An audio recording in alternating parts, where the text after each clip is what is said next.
What a way to kick off the morning. I just went down to the shops to get my morning coffee and went to the beach, and there's this thing that comes off the beach. It's like a drain pipe that goes out into the water. And normally it's fenced, so you can't get out there, but suddenly the fence had been removed, so I decided to go out there and try to take a panoramic shot of the beach back from the water side.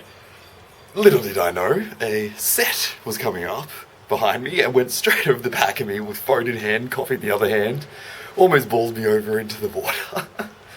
For those who don't know what a set is, it's kind of the big waves that come through in sets of like 2 or 3 every now and again in between. And I thought I had enough time in between sets. I mean, when I was walking up there, I saw the water on the thing, on the ledge thing, and I was like, oh, okay, so this is dangerous. The camera just ran out of batteries, so yeah, pretty much. It was a very fun story in the end. I'm now gonna head over to Elliott's house, and we're gonna try to figure out a game to be able to do as a serialized, kind of competitive, reoccurring gameplay kind of thing, so we can get better at it and try to challenge each other over time. So let's go see. I'm gonna go get a USB hub so we can actually play stuff, but let's see how this goes. What time is it, Elliott? It's time to shred. Oh, let's try it again. What time is it, Elliott? It's time to shred.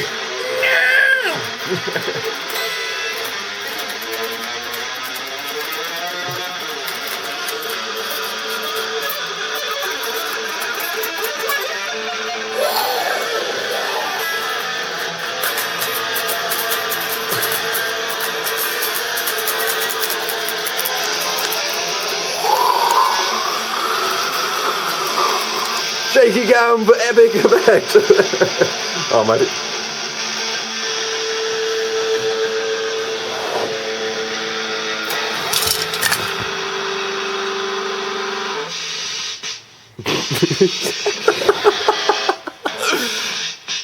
So, I'm trying to turn a Mega Drive controller into a PlayStation controller, or the other way around, or something like that. Elliott thinks I can't do it. Isn't that right? Yes. You can't do it. Have you seen how basic this is? Like, that's the inside of a Mega Drive controller. That goes in there, and it's got bloody, like, pressure pads which push the circuitry. Open that up, and you can see it straight away. Challenge accepted. It's a little bit more complicated than I first assumed. This is harder than I thought. Case in point. PlayStation 3 controller, destroyed. Mega Drive controller, destroyed. But we're gonna have some sticky tape and might be able to pull it off. Oh no. Yeah, this, I'm not being very personable. I'm probably not going to put this in. Just cut the audio out. Oh. It is making progress though. We are getting somewhere. Maybe show us some of your handiwork so far. Okay, so we've got the board, which we've snapped in half, and we're going to cover in paper. So none of this actually reads, and it can just be a backing board. For What high-tech tool did you use to cut scissors it in and half? snappingness. These are all the tools that have been used thus far. Come to the future. It would probably be easier with the soldering iron, but we're gonna make this work. That's the spirit. Yes, MacGyver. Yep. Gotta have belief. This whole project is fueled by belief so far. I can do it. Not my belief, but someone's belief. No. I wish I didn't cut that bit because that would have actually been helpful now.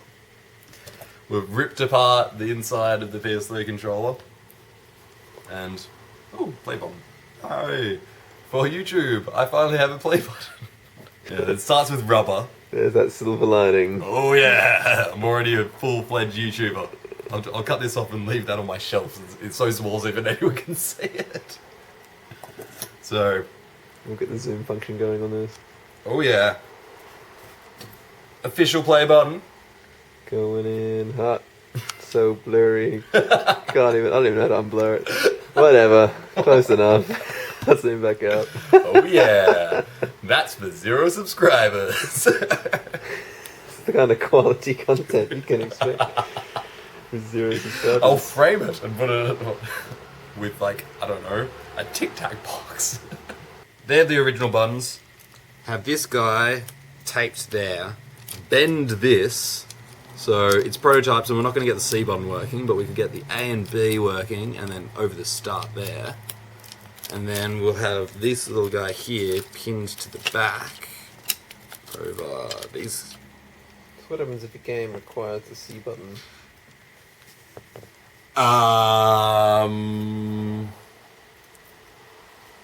It's more challenging.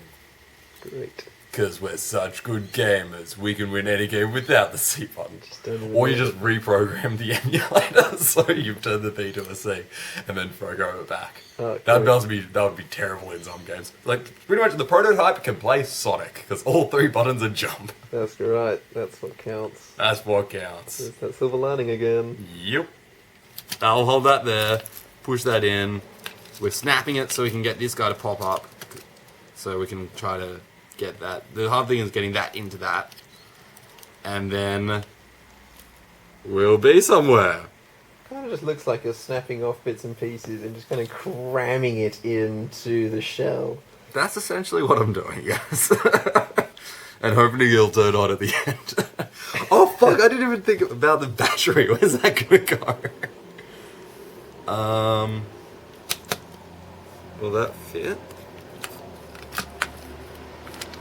And some string and some tape and some MacGyver I guess it doesn't skills. need the battery if it's always going to be plugged in by USB, because it goes USB power. I hope it allows you to play it without the battery. Is this thing going to be plugged in? Well, it's To the going to have computer? to. Yeah, yeah. So you This is won't- the prototype, we'll just leave it as a wired controller. So then you won't need the battery then. No, okay, so. Another problem MacGyvered. Excellent. We don't need shoulder buttons. No. I don't know if I need to use this. I'm trying to do it this way. I don't think you should do any more snapping with your hands after you sliced your thumb open the first time you tried it. Is it true? I'll leave that as a last resort.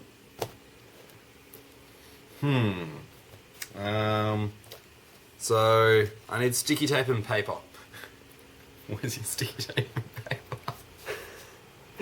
Tune in next time when Tom destroys other expensive equipment, which is hard to get. Will it break? That is the question. Let's plug it in and see if it works. Damn it.